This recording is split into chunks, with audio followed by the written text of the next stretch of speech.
Vazhdojmë me pjesën e dytë të kësaj serie videosh. Nisemi nga dy pika A dhe B, të cilat në një sistem koordinativ janë simetrike me njëra tjetrën në lidhje me origjinën e këtij sistemi.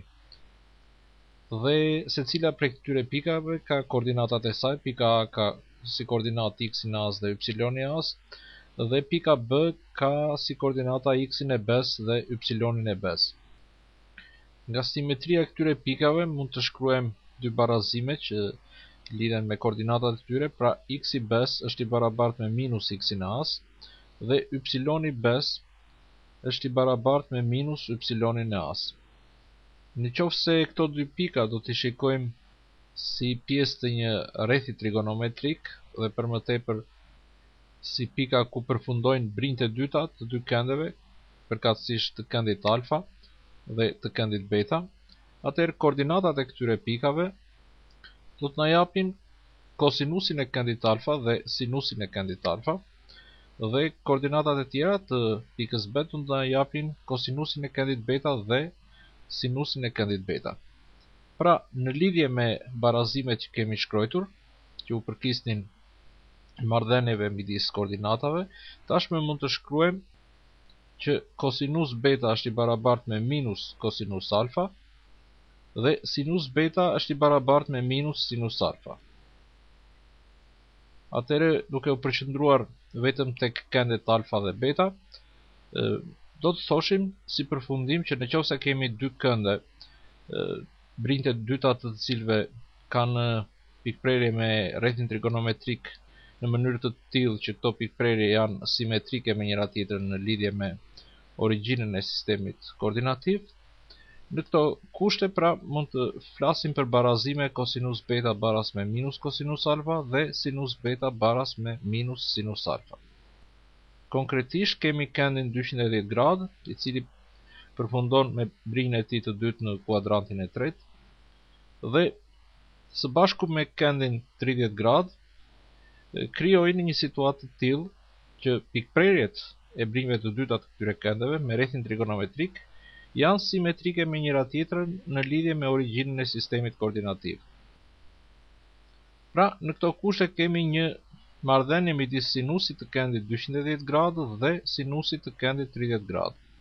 të cilën e japim nëpërmjet këtij barazimi sinus 210 gradë baras me minus sinus 30 gradë, nga ku sinus 210 gradë baras me minus 1/2, ku 1/2 është vlera e sinusit të këndit 30 gradë. Një tjetër marrëdhënie ekziston edhe midis kosinuseve të këndit 210 gradë dhe kosinusit të këndit 30 gradë. Pra, shkruajmë kosinus 210 gradë baras me minus kosinus 30 gradë dhe mëtej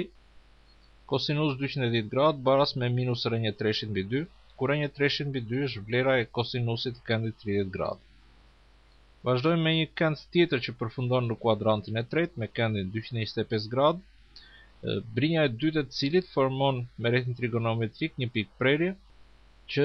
do të jetë simetrike në lidhje me origjinën e sistemit koordinativ me pikprerjen që krijon këndi 45 gradë, brinja e dytë e këndit 45 gradë me rrethin trigonometrik. Atëherë, në këto kushte kemi të drejtë të themi që sinuset e këtyre dy këndeve kanë një lidhje me njëri tjetrin.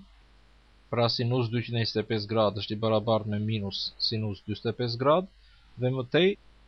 sinus 225 gradë është i barabartë me minus rrënje 2/2, ku rrënje 2/2 është vlera e sinusit të këndit 45 gradë.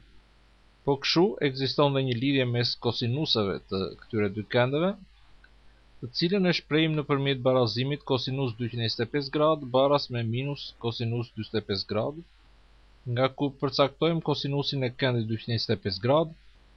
të barabartë me minus rrënje 2/2, ku rrënje 2/2 është vlera e kosinusit të këndit 45 gradë. Dhe një rast të fundit kemi këndin 240 gradë, brinja e dytë e cilit përfundon në kuadrantin e tretë dhe krijon një pikprerje me rrethin trigonometrik, e cila është simetrike në lidhje me origjinën e sistemit koordinativ, me pikprerjen që krijohet nga brinja e dytë e këndit 60 gradë me rrethin trigonometrik. Pra, mund të flasim për një marrëdhënie që krijohet midis sinuseve të këtyre dy këndeve, të cilën e shprehim nëpërmjet barazimit sinus 240 gradë baraz me minus sinus 60 gradë.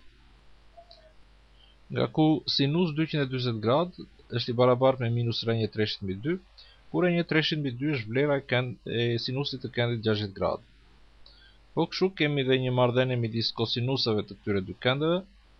Kosinus 240 gradë është i barabartë me minus kosinus 60 gradë, nga ku më tej shkruajmë që kosinus 240 gradë është i barabartë me minus 1/2, ku 1/2 është vlera e kosinusit të këndit 60 gradë.